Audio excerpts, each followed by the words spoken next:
Argentina, producto interno y del exterior, las guerras y demás, tenemos una inflación un poco que se nos va de la mano, como todas las variables económicas, ¿no es cierto? Cuando hay mucha volatilidad.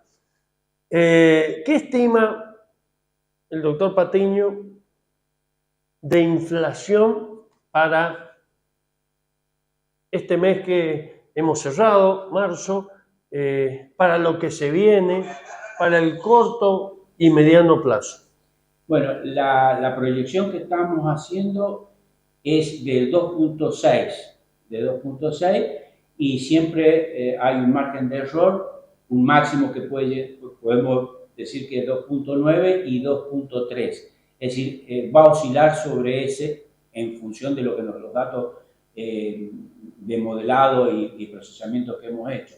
Pero la estimación es de 2.6. Sin hacer encuestas. Sin hacer encuestas. Eso es la econometría. La econometría que hoy día ha adicionado una importante área de conocimiento como es la ciencia de datos, la inteligencia artificial, la ingeniería de control, para poder procesar esas señales, para poder procesar esos datos que nos dan más información que la que nosotros normalmente vemos. Si en el común de la gente la percepción es que la inflación está acelerando, que está aumentando, sin embargo nosotros existen señales cuando procesamos subyacentes de esa señal original, que es el IPC, que se marca todos los meses por el INDEC, en donde nosotros observamos la aceleración, un índice propio que hemos desarrollado, en donde se puede observar una aceleración, una desaceleración, o pico o de estabilización. Y podemos decir que, bueno, a partir de abril, mayo del año pasado comenzó esa aceleración en el proceso inflacionario.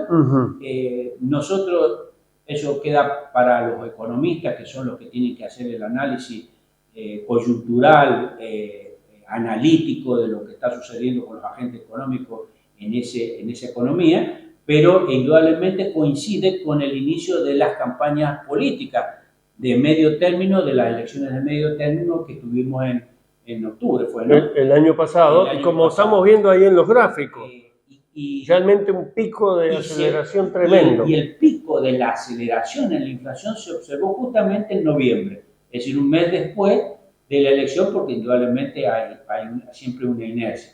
Pero se estabilizó entre diciembre y enero, y ahora observamos desde enero del 26 ya, y en febrero observamos ya una desaceleración de la inflación que creemos se va a sostener ya el resto del año. Desaceleración significa que si febrero nos dio 2.9, marzo va a dar menos y de ahí menos. Esa es la desaceleración. Pero muchas veces se dice, digamos, la inflación está aumentando, pero las señales estas internas, subyacentes, te indican que está desacelerando. Es decir, que en algún momento va a llegar a un pico y va a empezar a bajar. Entonces, es indudable, es importante anticipar, digamos, la aceleración es como un anticipo de lo que va a suceder en los próximos meses. Este es el índice de consumo que estamos viendo. ¿Puede haber influido que en febrero hubo un índice mayorista del 1%? Bueno, puede influir en que se desacelere. Están correlacionados. O sea, indudablemente si uno ve esta señal, que es el IPC, con el índice mayorista, con el índice minorista, uno va a ver que hay una correlación. Es decir, inclusive en esos índices también anticipan de qué es lo que va a pasar el próximo mes. O sea, como que también de alguna manera son indicativos de si está acelerando o desacelerando la inflación, que es la que ven en general muchas veces los economistas y lo que ven los organismos internacionales cuando ven después el interanual, ¿no? Y hablando del interanual, como vemos ahí en los gráficos, hay una buena señal. Para agosto, septiembre de este año, mediano plazo, estaríamos bajando del 1%, estaríamos abajo del 1%. Sí, cuando uno proyecta y hace una estimación de la predicción con un horizonte de unos 6 meses a 8 meses, pues indudablemente mientras uno va hacia adelante en la predicción, aumenta el error, porque pueden haber agentes externos, perturbaciones externas, la guerra, las elecciones, que fue una perturbación. Digamos, no fue un problema del modelo económico o de alguna fracturación en el modelo, sino es una perturbación fuerte de los agentes económicos, en este caso de la oposición destructiva, medios de comunicación y también algún poder económico que tenía sus intereses en que el dólar se fuera más de 1.500 pesos y que evidentemente llevó a esos valores y que el país llegara arriba de los 1.000 puntos. Pero eran perturbaciones, o sea, no era un problema económico del modelo. Indudablemente uno observaba que si eso pasaba, o pasaban las elecciones, eso debería volver a la normalidad, que de hecho es lo que ha pasado. Y podemos ver ya una estabilización diciembre-enero, febrero ya desacelera con una desaceleración sostenida. Y pasando septiembre de este año, claro, vamos a seguir bajo el 1, 0 punto. Claro, nosotros tenemos estimado entre septiembre, octubre inclusive, agosto, en realidad comenzaría entre agosto, septiembre y octubre. Septiembre sería para nosotros la estima, pero puede ser antes, en agosto, como puede ser un mes después. Y a fin de año llegaríamos debajo del 1%, sí. 0,8, 0,9. Exacto, es decir, entraríamos ya en lo que es una economía más normal y sabemos que el índice de inflación es muy importante porque también tiene una correlación fuerte con la pobreza. Sabemos que es un impuesto que le pagan todos e indudablemente si ese índice baja, indudablemente por un lado hay un beneficio en cuanto a la sociedad y también es una alerta, yo creo, que ya la han notado la industria.